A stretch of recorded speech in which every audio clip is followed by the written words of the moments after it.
Jennifer Schulmeister. That voice always scares me.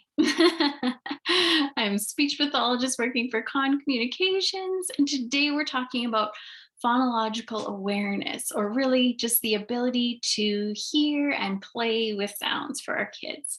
And these are skills that are great for supporting early literacy skills, but we're also going to talk about what happens if they don't develop and how we can support our kids with them as well and with their general literacy. So we're going to start by talking about the development of phonological awareness, how that normally happens, different recommendations, and then we'll move into strategies and ideas for our younger group, and then we'll talk about the older group, that if these difficulties persist, what we can do and what are some compensatory strategies we can also get into. And if you have any questions at any time, feel free to stop me, but we'll also have time for questions at the end of the presentation. So moving right into this. So I have here is just a stepwise hierarchy of how phonological awareness skills develop. So like I said, phonological awareness is really just an individual's ability to hear and understand sounds in words and manipulate them. So we start at the bottom of our hierarchy here with rhythm. So that's being able to hear different beats or syllables in words, like understanding that Jennifer would have 3 beats. That's an important skill as kids get older with their reading, because once they can hear those different beats, they can take them apart. They can sound things out according to them. They can substitute one syllable in for another and make all different words. So it's one of those foundational skills. The next foundational skill is rhyming. And rhyming is a great one too, because once you can rhyme a word, you have the word pack, you can rhyme with that, make sack, lack. You can definitely play around with words a lot more, and it really helps kids with that literacy once they get into it. Then we get into things like onset and rhyme. This is just technical mumbo jumbo for understanding that there's a beginning of a word and an end of a word. So for example, the word mat, the beginning of the word would just be that M sound. That would be called the onset, and the rhyme part is that at the end. We'll get into that a little bit more later.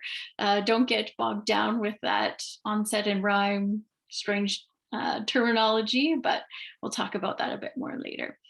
And then we get into the heavy duty things with these last 3 steps in this phonological awareness hierarchy. So the most important phonological awareness skills are once we get to individual sounds. So the first 3 skills there are like chunks of sounds that kids start to learn to play around with, whereas the last 3 are individual sounds. We'll talk about them more once we get a little bit later into the presentation. I don't want to bog you down with that too much right now, but they're important for sure to focus on, both with young kids and then older students as well. So we're just going to talk about why we care about phonological awareness, and then I'll start giving you some more examples so you can relate to these a bit more. So there's been a variety of studies just showing that the phonological awareness skills are really powerful predictors of their early reading success and their performance, even more than things like their intelligence scores or anything like that. So they're great predictors of that literacy skill, especially in the early years, but some studies have even found continuing into high school.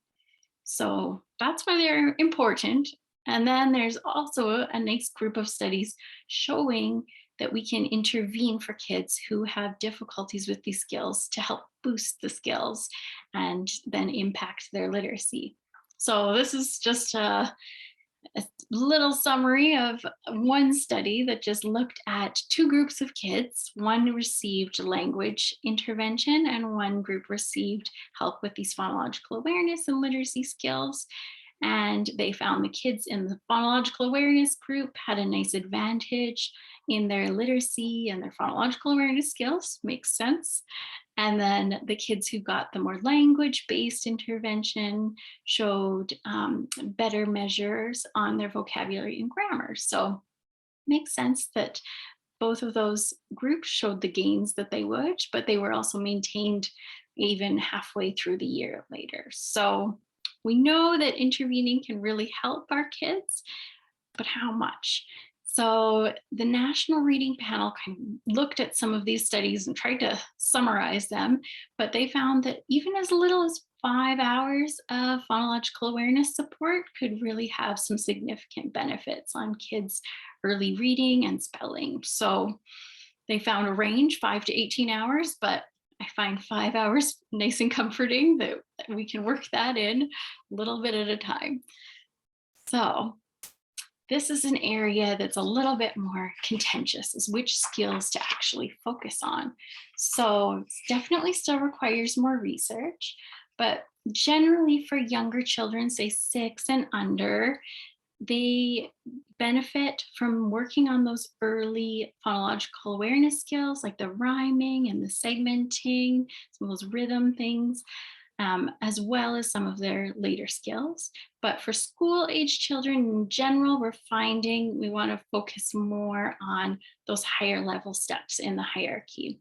And they're finding too that if we focus on those higher level steps, like the individual sounds, then these earlier skills like rhyming and segmenting come along for the ride and they develop as well. So good to know. That's kind of the heavy stuff for now. So we're going to move in now just to our intervention strategies and supports. So stop me at any point in time if you've got any questions. But